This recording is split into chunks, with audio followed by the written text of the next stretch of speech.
RGB 99.2. Il est 18h. Immerhin wurden sie im Vorfeld von den Schlagzeugern Eiffel 65 oder 65 zu richtiger Stunde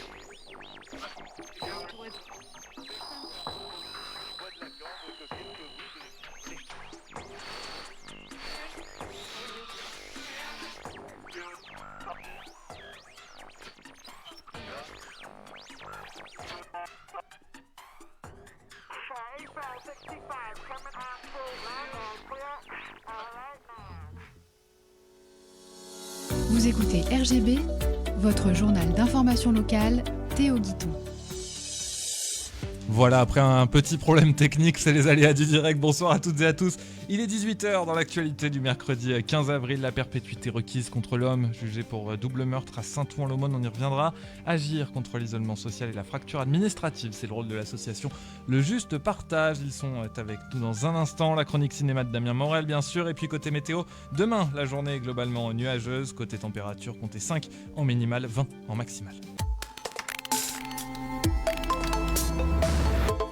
L'avocate générale a requis la réclusion criminelle à perpétuité contre Nirozan S, jugé pour le double meurtre de Vaïza Yarzri et sa fille Shana, tuées à coups de couteau dans leur appartement de Saint-Ouen-l'Aumône en août 2021. Elle décrit un acharnement infâme, 13 coups pour la mère, 31 pour la fille, et estime le dossier limpide en s'appuyant sur l'ADN retrouvé sur les ongles de Shana, les contradictions de l'accusé et sa connaissance anticipée de certains éléments du crime.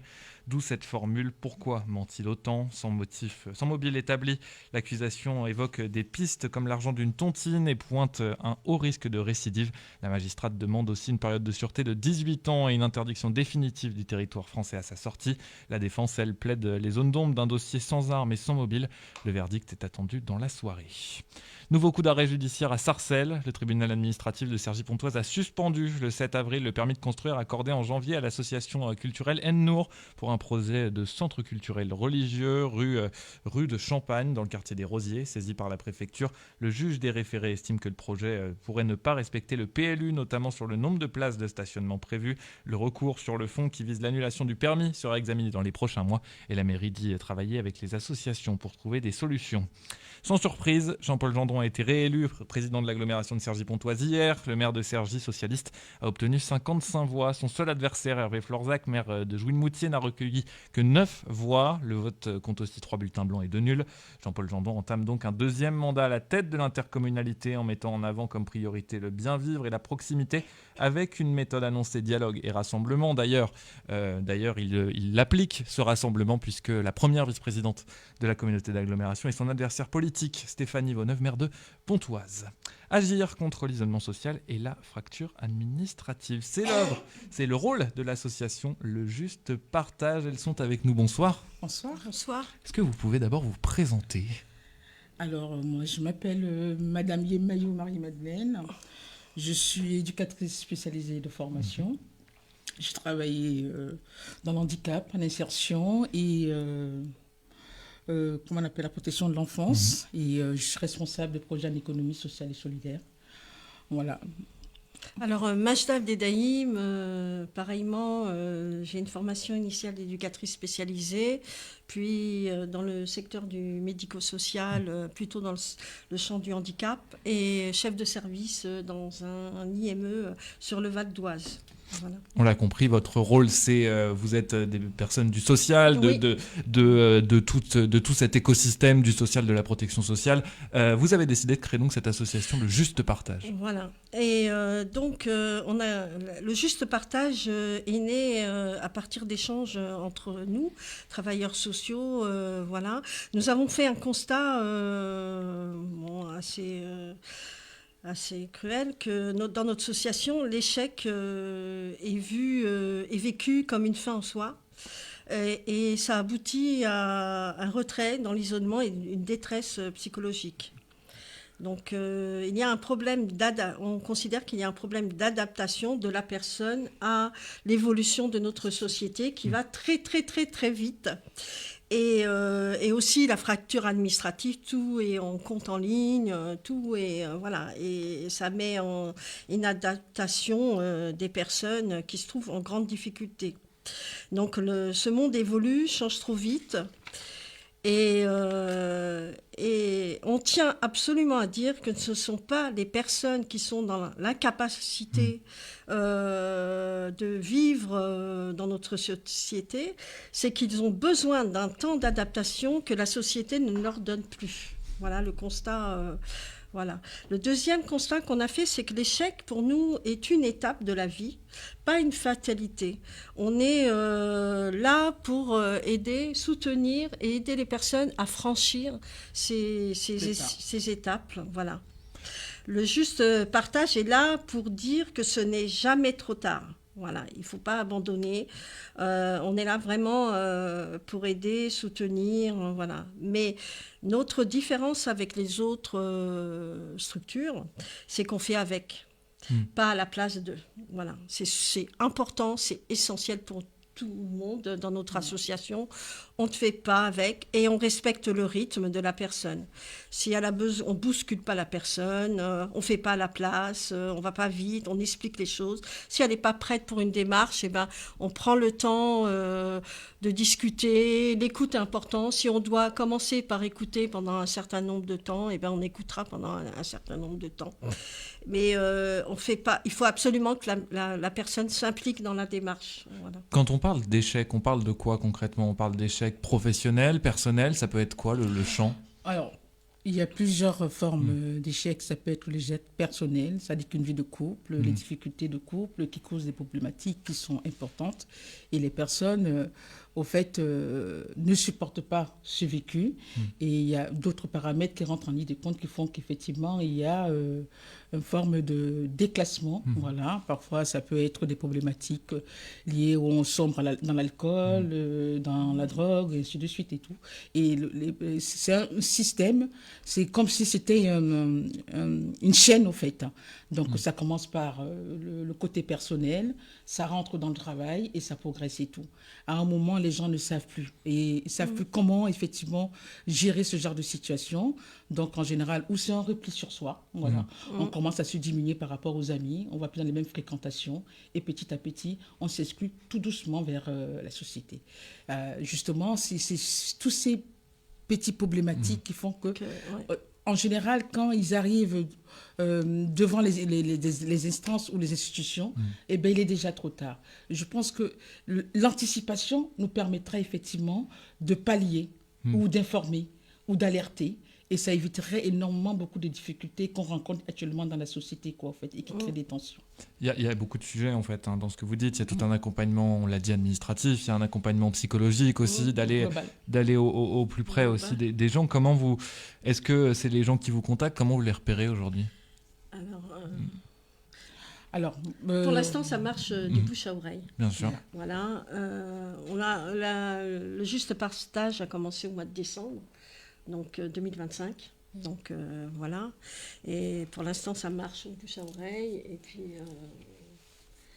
Et puis les gens viennent vous voir, et puis ça se passe comme ça. C'est quoi les idées de poursuite ensuite? Il y a l'idée de faire des permanences, j'imagine, d'accueillir le plus de gens possible? En fait, on se déplace auprès des personnes. Là, l'objectif pour nous actuellement, c'est d'avoir un espace, comme on appelle dans le milieu associatif. Justement, c'est pour ça qu'on a alerté les mairies, pour qu'on trouve un espace pour pouvoir mettre en œuvre effectivement le travail qu'on met en place. Mais là, la priorité pour nous, c'est prendre des rendez-vous avec les personnes, se déplacer dans le milieu.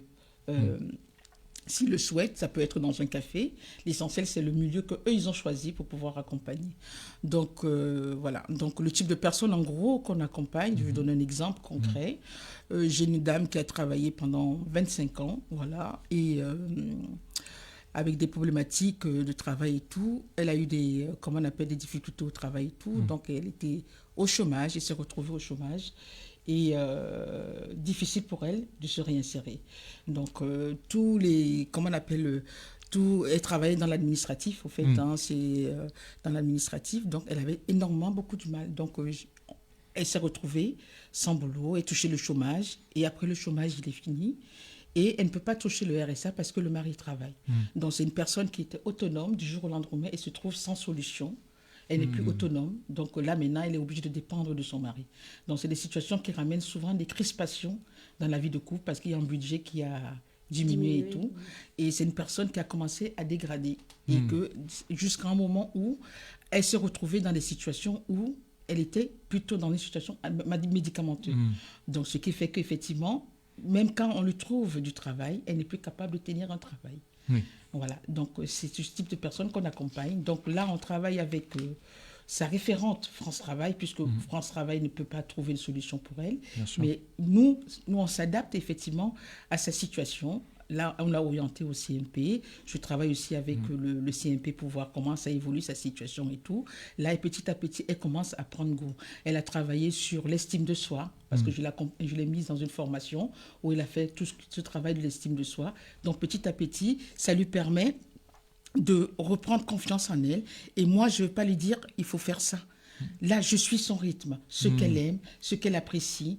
Et là, maintenant, elle a envie de changer complètement de secteur, de travailler auprès des animaux. Là, maintenant, elle va faire une formation auprès des animaux pour pouvoir trouver du travail. Ça, c'est notre job, en fait. On suit le rythme de la personne en fonction de ses capacités. Avec un accompagnement qui est complètement personnalisé. Voilà. Vous parliez donc d'isolement social. Il y a aussi le côté, vous l'avez dit dans votre introduction, la fracture administrative. C'est un vrai sujet aujourd'hui, avec notamment des seniors, mais pas que, d'ailleurs, qui ont des grosses difficultés. Là aussi, il y a un travail d'accompagnement.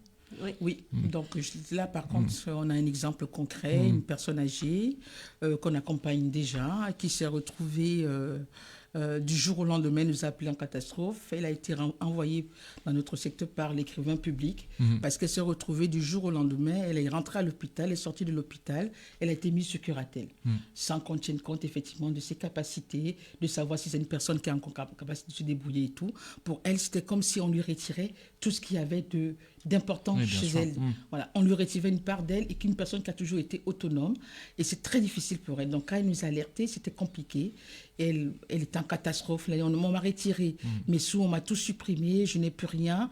Et voilà ma situation. Donc, ce qui fait qu'on a mis un travail en place pour lui permettre, effectivement, de reprendre, donc, en passant par le juge, où on a son médecin, le juge, et on l'a retirée sur curatelle. Et comme elle a été retirée sur curatelle, les instances qui l'accompagnaient ne voulaient plus l'accompagner, donc on a pris le relais. Faire le dossier à part, faire le dossier administratif. Là, maintenant, actuellement, elle est dans une maison de retraite, donc il y a un accompagnement progressif. Dossier MDPH et tout ça qu'on met en place. Quoi, en fait.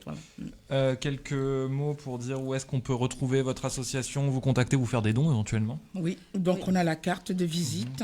Voilà, donc... Hop là, je la prends en tout cas. Et on a le petit flyer, voilà, évidemment. Et donc ce sera donc pour vous contacter le 06 98 33 08 42, contact@lejustepartage.fr pour le mail et lejustepartage.fr le site internet. Normalement tout est bon.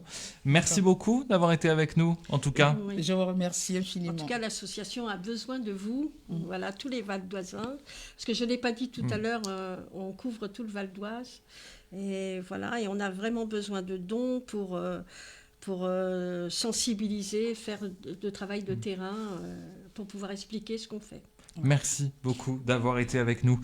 Disparu des radars depuis près d'un siècle, un tableau de Claude Monet peint à Véteuil va refaire surface sur le marché de l'art. La toile Véteuil, effet du matin réalisée en 1901 et plus exposée depuis 1928, réapparaît après des décennies dans une collection privée. Cette vue de la Seine, dominée par l'église du village, est typique de la période tardive du peintre avec une touche plus libre et très atmosphérique. L'œuvre sera mise en vente demain lors de la vente aux enchères du soir d'art moderne et contemporain de Sotheby's à Paris. Elle est visible au public depuis le 9 avril dans les galeries parisiennes de la Maison. Estimation annoncée. Attention, si vous avez quelques deniers de côté, il va vous en falloir beaucoup, entre 6 et 8 millions d'euros pour vous l'offrir.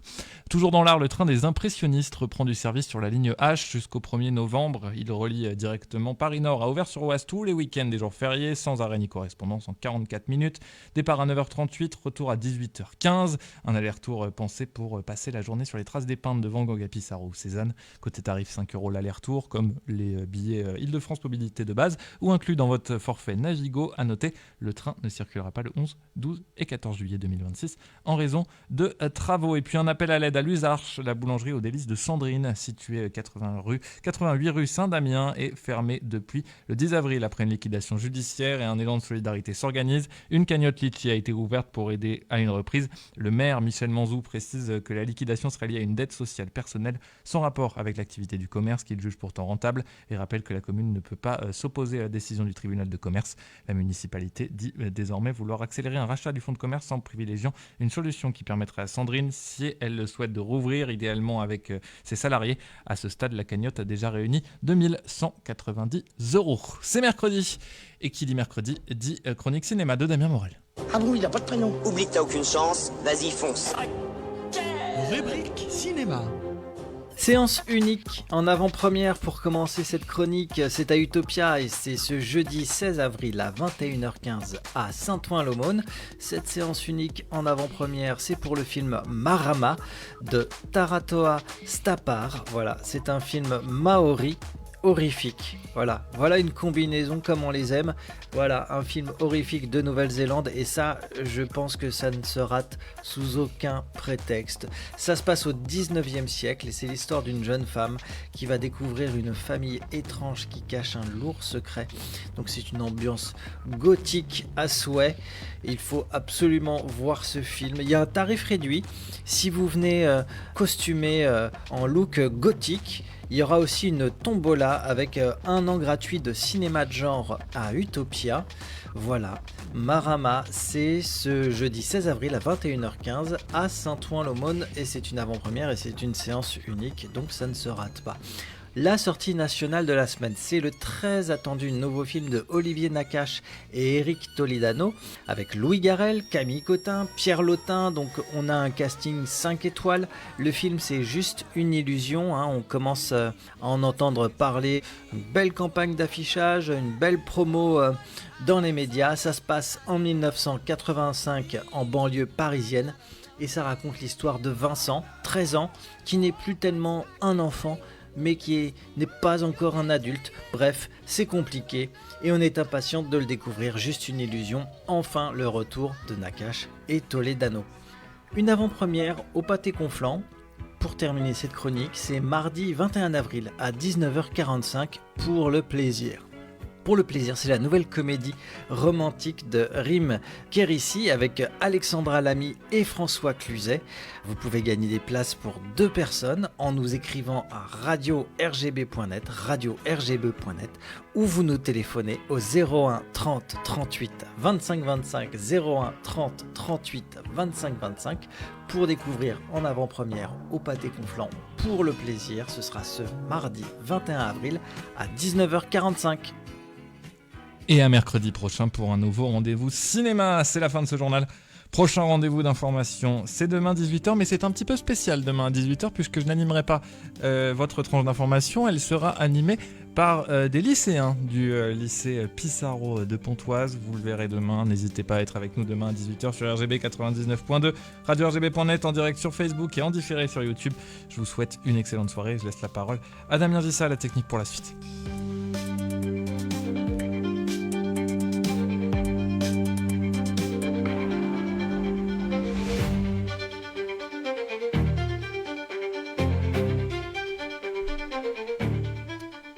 Et du côté de votre soirée sur l'antenne de votre radio locale, il va être question de jeunes, de parentalité et aussi de street culture, bien évidemment, comme quasiment chaque mercredi, à l'exception du premier. Vous avez rendez-vous à 19h avec Parole d'ado, Regard de pro. C'est l'émission animée par le CIJ 95 qui aide parents et ados à l'ère du numérique. Vous avez rendez-vous juste derrière avec les meilleures histoires de Nasreddin Hodja, une production Maurice Clément Fèvre.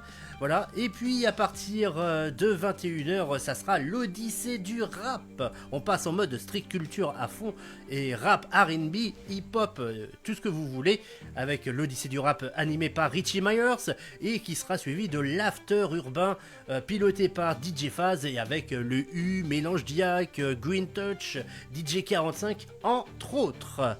Je vous souhaite une très bonne soirée sur l'antenne de RGB sur le 99.2 99.2 FM, radio-rgb.net ou encore sur les applications pour mobile, que ce soit les radios associatives ou encore Radio Player. Et RGB, comme vous le savez, c'est en direct de Cergy-Pontoise, en direct du sud de l'Oise, sur le Val d'Oise, jusqu'au nord des Yvelines. Et bien plus encore.